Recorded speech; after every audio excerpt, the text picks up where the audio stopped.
Starting seeds indoors protects your fledgling sprouts from the vagaries of spring weather and gives you a jump start on your summer garden.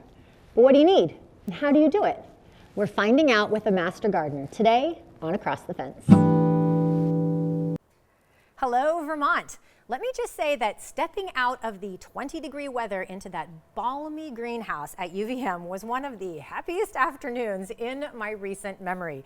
Ever since we had Charlie Watt from Homecoming Seeds on a few weeks ago, I haven't stopped thinking about summer garden projects. So I am thrilled to have another expert with me today to help unlock the mysteries of seeds. Say hello to Justin Fox from UVM Extension's Master Gardener Program, one of their incredible volunteers and a self-described seed specialist. Does that sound fair? Yeah, that sounds great. Okay, all right, nice. Well, Justin, welcome. Thank you so much. So nice to have you here today. Appreciate Okay, it. so people have been looking at seed catalogs, thinking about their gardens, like just counting down the hours until they can finally get out there, get their hands in the dirt. Yes. What do we do, right? I mean, like, talk to me about working with seeds. Sure. So seeds are, as they contain the building blocks of life, right? And they give us Good instructions. basic biology. Yeah, Yes. it really. They give us the instructions, and those instructions are also written on the back of seed packets that we purchase.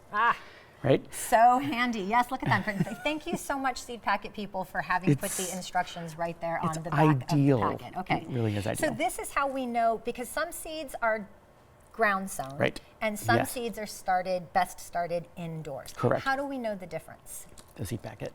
The seed packet. Okay, back to the seed packet. Okay. Especially if you are not familiar with seeds, you should look at the seed packet, Okay. honestly. Okay. And so what do we find on there? Like, when do we need to start doing this? So the seed packet will tell you when to start it as well. I mean, all of these questions are really interesting. But it doesn't exactly. True, It doesn't say, true. like, for me, I would like it to say on February 29th or something, on March 17th. Oh, you're right. It's not as explicit as that. So how That's do we true. do the math to figure it out? So it is about the frost. It's about the last frost, honestly.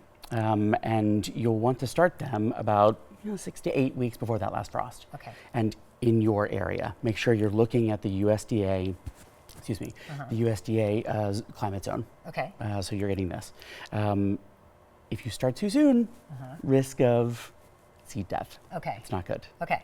So figure out the frost. Yes. Work backwards, Yes. because on the seed packet, one of the things it says is matures in X number of days. That's right. Yeah. Okay. So that will tell you when it's time for transplanting. Okay. The thinning and sowing and germination will tell you when you're going to see growth and when you're going to see life on the seed packet. Sorry, from the seeds themselves. Okay. Yeah. All right. See, this is where you can see that I really do not. I don't do this. Again, California girl, succulents. This is what I know how to grow.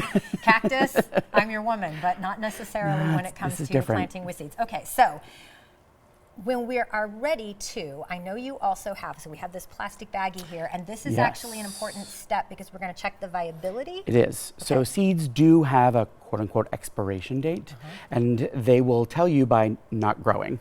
And the last thing you want to do is plant a whole flat of seeds and have none of them sprout. So that viability test is how we look at the percentage. So we take 10 seeds, and I'll open this one up that we had done. We take 10 seeds and we pop them on a paper towel, fold like a that, moist paper towel, yes, fold that over and put them in a plastic bag. Pop this in a dark location, and from the seed packet, it'll tell you how long it would take you to see the germination. And from the 10, you'll see the percentage of the seeds that are viable in that packet. Okay, so germination, look at Amy is doing her homework.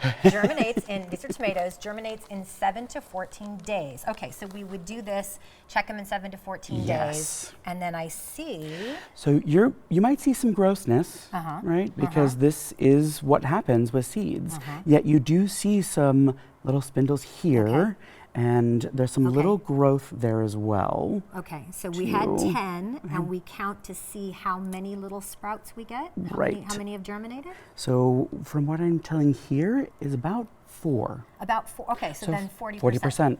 Okay, Right. so then that tells us that our packet has about a rate of 40% viability. That's right. So then that helps you make decisions about how many then you're going to plant for transplant? That is right. We're going to plant the whole thing, Well, probably. you should plant the whole thing, Okay. right? Because there is the thinning aspect as well. Okay, So that all right. thinning aspect will help you to divide. See? Complex. Okay. All right, so we have figured out viability. We know how many have germinated. Yes. Now, equipment. Yes. What do I need? Grow lights? Do I need fancy things? What do I need for then actually planting my seeds so I'm starting them indoors? It's an What awesome What question. can I work with? You can work with everything. And I am that person that wants to reuse the things because I have the grief of endless compassion and this thing has life in it and I want to reuse it. I love or that. there's a little egg carton here as well, which is fun. Okay. You can also buy starter kits too that have pellets in them. You hydrate, or here, that have domes. This as well, which we will see a little later, to help capture moisture. Okay.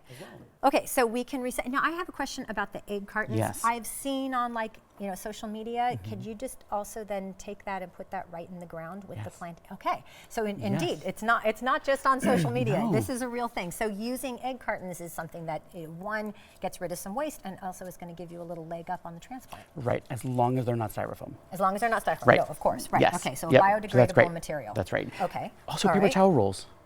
Cut a paper towel. Here, put a little dirt. Okay. Pop them in there. Okay, so we don't have to go out and buy a bunch of things. Instead, recycle things you have around the house. Right. Find some other materials, and then we are on to actually planting and starting our seeds. So take it away. Yes. You're going to show me how to do it. Sure. So I'll give you a little example of this paper towel. So here's one of these pellets, pellets that are dried just here, and here's one that has been hydrated too. What is this made out of? This is coconut coir Okay. that you're going to get. So you would Do really we just have to use that, or could we also use dirt? you could use dirt. You could use dirt. Okay. Often there is a special seed starting dirt. Okay. That is specific for the delicacy of the seeds. You don't have to use that So if you have I'm some. not going out into the. I guess actually I wouldn't go out in the snow and try to dig out dirt from my garden. I No, wouldn't all try right. that. So and it's not potting soil either.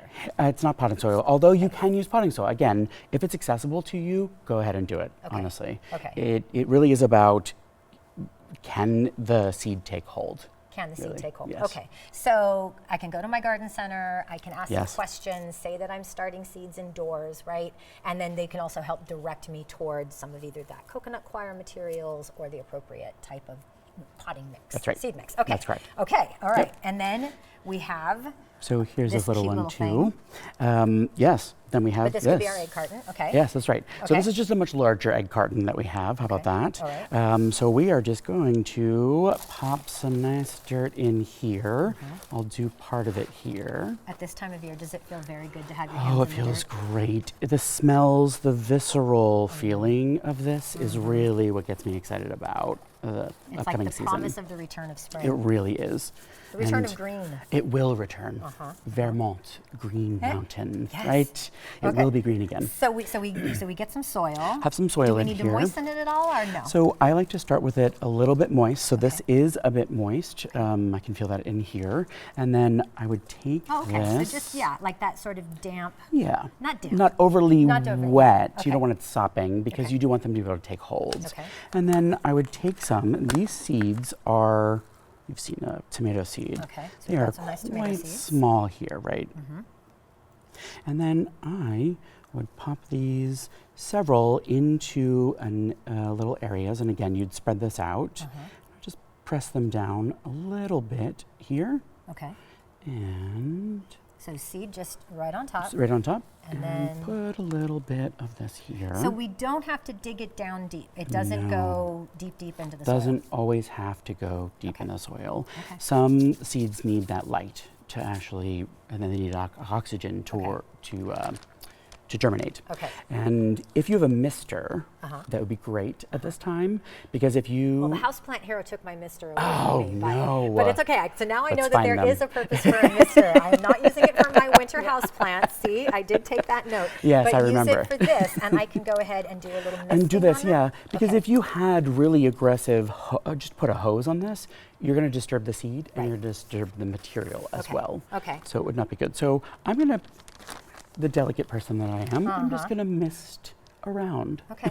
So we can even some just mimic drops. rainfall. Just mimic rainfall, Okay. right? Yes. So a light little bit of water. Now, That's okay, right. so during that germination period, 7 to 14 minutes, Right. or 14 days, Yes. what do I need to do? Do I continue to periodically water them? How do we care for these during this next Sure. period? So we need, there's this handy dandy tray. If you don't Okay. have one, I brought in something that most of Vermonters boot use. tray. Boot tray. Hey, very smart. Most Okay. of us have them. So they have a nice little lip on them. They hold water. So if you don't have a tray underneath that you could keep them a little soaked. So like if we here were you are. using our egg cart, we could Right. put the egg inside of a boot tray. Yes. And then we water the boot tray. Yes. And okay. All right. So once that initial watering is done and we have a little bit of saturation going, that wicking action will help bring up that water to the seed and make, Okay. keep it moist. Okay. To help as well, especially in our dry air in our houses, a nice little dome. Okay. If you have something like an egg carton on top of this, some plastic wrap would also help. Okay. Pop a couple toothpicks in there Okay. so it doesn't hit as you would like a cake. It's like I'm making a little mini greenhouse. That's exactly right. It is a Okay. mini greenhouse. This actually does seem achievable to me. How do I know when it is time to transplant them outside? Sure. So the weather will tell us when it's time to transplant. So we have to do what's called hardening because plants, unlike us, they want to be ushered gently outside. They don't want to just be shocked with this, oh my God, too much sunlight, wind, what is this? Put them outside cloudy days, acclimate them, get them going. If they're inside, put this in a nice little sunny spot as well, but it's called hardening. The shaking of the wind too helps their root structure grow. Okay. So there is a reason. So fans, right? If you have these indoors and you have some sprouts and you can no longer cover, take these off, pop the fan on them. It mimics the wind outside. It helps to get their root structure going. I actually think that this is something that is achievable by me. I feel doable. ready for this. But if for other rookies who have questions, Yes. where can they get more information? Pop onto UVM Master Gardener Helpline's website. Okay. All right, there we go. Okay, so we have the Master Gardener Helpline website right there. Again, you can get in touch, ask more of your questions. You've seen the basics, but you can go ahead and get kind of fine-tune your information right there. Yes. Justin, Yes. thank you so much for Thank joining you me. for having me. That was fantastic. I think I can do this. As always, Vermont, thank you for learning and exploring with me today. And thanks to the team that makes Across the Fence possible. I'm Amy Finley. This is Justin. This is Across the Fence. Come back and let's learn and explore again tomorrow.